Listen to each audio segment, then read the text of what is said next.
I'd like to invite some Chipman teachers. There's some Chipman teachers here.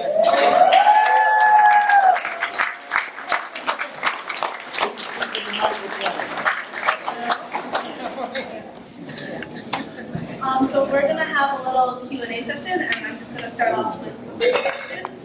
So what are your thoughts and reactions as you revisit this film in 2020?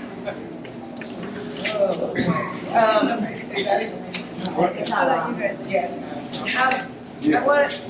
have Rahima Allen, who is a teacher. We have Heather Levasseur, who is a teacher, and Keandra Rowe.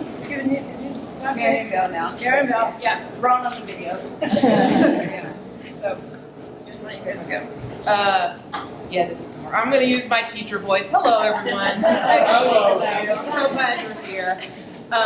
It's, every time I watch this, I'm just sort of like, no. I worked at Chipman for 12 years, and I left right as it was becoming a charter. And what I see now, and what we all see now, so when they were talking about the charter schools in New Orleans, it's 100% now. So that's all changed, right? The testing is still a huge part of the what's going on with our public schooling, and it's definitely, no matter what, we're still in this place of having to defend public education and having to defend what's going on in our schools and trying to make sure that they're properly funded and everything else. And I know a lot of things up there, like the Teach for America and all that sort of stuff. So I don't want to, if there's Teach for America teachers out there, more power to you, whatever. Some of them stay, which is what's important. So I just want to put that out there too, because I've worked with some that are, they're fine, whatever, but it was put into place to tear down public education and to tear down the professional nature of public education. I think about the folks standing up here, we all have master's degrees. We became teachers. We didn't just come out of college and be like, oh, okay, I'm gonna do my 2 years and then escape. So, and I'm still in education, and she's still in education, she's still in education. So it's like, I've been now, this is now my 22nd year in education. So, even though it's, more. So I think that everything that's in the video is still super important. I think that if parents want to make a difference, at the very least, it's pulling your kids out of testing. That's simple. That's the simplest thing that can happen, because then the district has to look and they have to go, oh, well, gosh, who are these parents who are pulling their kids out of testing? And then they have to take some close looks at what's going on at the school and moving forward that way. So that's the very least thing I'll say. This doesn't work. It's like you're talking. I know, It's like you're talking. yeah, talking stage, exactly. Yeah, right. I have two responses. One, I love what April, a student, said in the film about teaching us about just how to be a human being and how to be prepared. For me, I was in my first 3 years of teaching. I was still in grad school. I was a special ed teacher at Chipman, and it was family for me. So I'm still a teacher. But all the principles that I learned there with the professional development, the teamwork, the way that the school was designed to support the students, but the new teachers coming in, I'm still in education because of Chipman. And these are some of my closest friends. And so that's one thing too. Watching it again, it made me realize I feel like there's a community education piece and a parent education piece that isn't, I think, I teach in Mill Valley now, so I'm on the other side of the Bay Area, and I just see it's very different than teaching in Alameda or in the East Bay, or my friends. We're talking a lot about education in these conversations. So I feel like the community education and understanding, a lot of people don't really understand school and the way that systems work because it's just their personal experience, and so that people often think they're experts, and that's not necessarily the case. There's so many details that are being missed, and teachers' voices are so important and not always valued. So I feel like that's a big message that I just got from watching it now. Do you want to talk about that? I want to start off by just giving you three a salute because I remember when we met to Can't do. nobody hear y'all. Talking to mic. It doesn't work. on, it's not working. Okay, I'll start over. Can you hear me now? Yeah. Okay. You So I have said bad hearing anyway. Bad hearing aid. I wanted to start off with giving these three a salute because when we met to participate in the film, I remember we learned at that time that you all were the age we were then when you were teaching us, and it blew us away. And just the fact that you guys are all still so close. Just recently, maybe 3 weeks ago, someone started a Chipman group on Facebook, and by the second day, there were hundreds of members. So I just want to speak to the fact of the relationships that were fostered through what you all were able to accomplish in the midst of everything that was going wrong. It says a lot. It says a lot. All these years later, those relationships are still as strong, some probably even stronger than then. So I just wanted to salute you all. You guys all still mean a lot to us, still to this day. But thinking about the film, when that happened, my son was really young. Now he's in the 5th grade, and I can see the effect even more now that he's older. There's just no creativity at all. It's like it's just been sucked out. I haven't met one teacher since my son has been in school who loves what is going on. Not one. I haven't heard one say, I love Common Core, it's awesome. Not one. They all have huge issues with it. And the trickle-down effect, how it's affecting everything with the funding. They're losing the after-school programs that they need. Last year, they didn't even have it at the school. So there were lots of students and parents who were just stuck. Quite often, I look at my son's homework, and it's just printouts found from wherever. There's been printouts that even have errors on them. Printouts that are faded away, and it's like, what is this? But the teacher is so stressed because they just have to get it out there. They have a timeline that they have to meet, and it's more like a checklist. They're not allowed to put any creativity or actual real thought into how they would like to educate our youth and our children. And it's really terrible to see the effect of everything that's going on right now.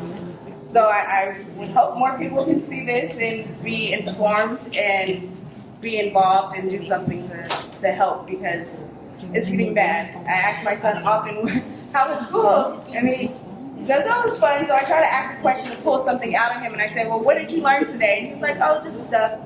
It doesn't really seem like there's ever a day where something really exciting or unique or different or even engaging happened.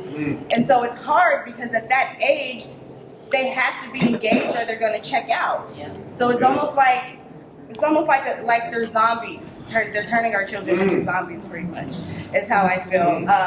There's not a lot of thought. I mean, my son, he's smart, but to just be able to have your homework and just go through it that fast, it's like, what are they really teaching you? Are they really giving you something that is pulling at your brain, your mind, and like helping you at all? Or is it just something that you just zoom through it and then you're done, and the next day you're doing the same thing, and the next day you're doing the same thing again? So it's really detrimental, and it's very apparent. You can see the effects. And again, I just want to thank you all because it's sad to know that my son and any future children I have, well, I'll say now because hopefully in the future it changes, but my son right now has not had the experience that I had. And it's very, very sad. So yeah, that's my piece.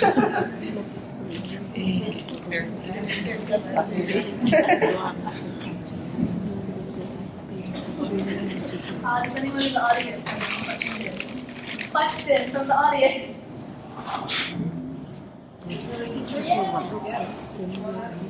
Terry. Oh, hey, Terry.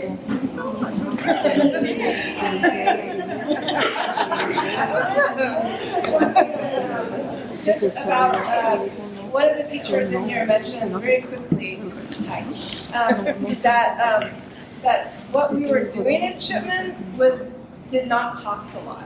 And it looked like it did because we were taking people out, and it seemed like, how did you do all that? But it was not. A lot of people would donate their time. We saw pictures of us on boats. There was a guy locally in Alameda who came to the school and said, "Hey, I have a boat. Do you guys want to come out?" And he volunteered and just kind of gave us that experience.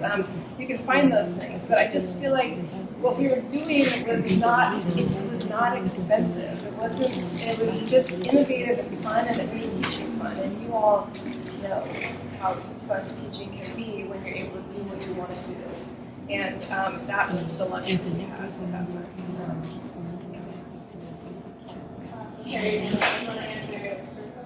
I don't know what it was. All right. What are your thoughts and reactions as you revisit the Can you speak a little louder, Hillary? Yes. Just re-asking the question, what are your thoughts and reactions as you revisit this building? You got The teacher voice. Talk really loud. Okay.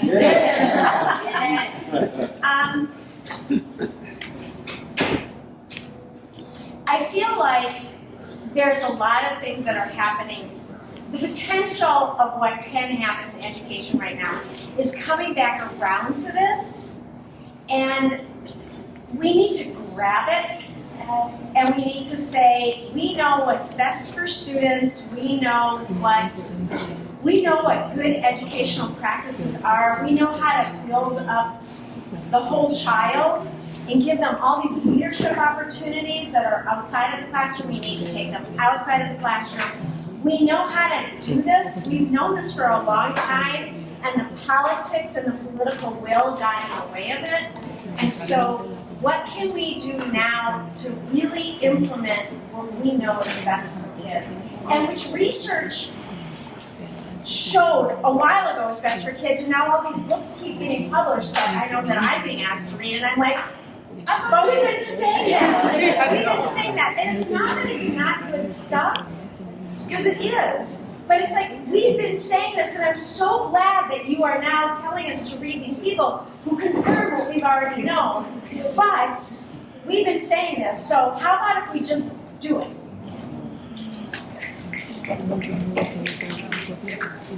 So do we have any questions from the audience? Don? How you doing? I was wondering if there was anything in what you were doing that involved hard skills, carpentry, electricity, mechanics, bike mechanics. And I say this from the point of view of somebody who was basically brought out of poverty because I went to trade school and was able to learn to be a machinist. And then I was eventually became a shop teacher, and then I moved to a country where that doesn't seem to be needed anymore. So I kind of wonder what do you think of it, and if you did it, or what do you just think of it in general? So I love vocational teaching, and I think that it should be available to students. The whole goat in public school, and you don't see it very much except in well-funded schools. So if the school is well-funded, it still exists. From teaching, I became an administrator, and I was an administrator in Sunnyvale, which was very different than being in Alameda. And I had never worked at a school that had money. It's kind of shocking. I was like, okay, they've got things. And one of the things that was available was there were shop classes, there was a swimming pool, and the kids were still the same. It was the same kids, but it was a very different situation. And then I went to San Leandro as an administrator, and again, very different. And then I was in San Francisco as an administrator. And that was more equivalent to my being in Alameda as far as the resources available. And that if you've been watching the news, Oakland's cutting. They're not cutting teachers, so I'm very excited about that. San Francisco is going to be cutting West Contra Costa County. Unified is going to be cutting positions. And so anytime that there's resources, lacking, then you're not going to see music, you're not going to see art, you're not going to see shop, you're not going to see these things. And so I will do a really quick plug. Those people who are trying to bother you to get signatures on the new thank you. Sign that. Don't walk by them annoyed. Sign it, because that's one thing. Switching back with the Prop 13 and getting funding from corporations, put the money where it's supposed to be instead of them just grab from the public schools. That would be awesome. So don't walk away from those folks. Sign the petition. Get it on the ballot. Can I do a follow-up?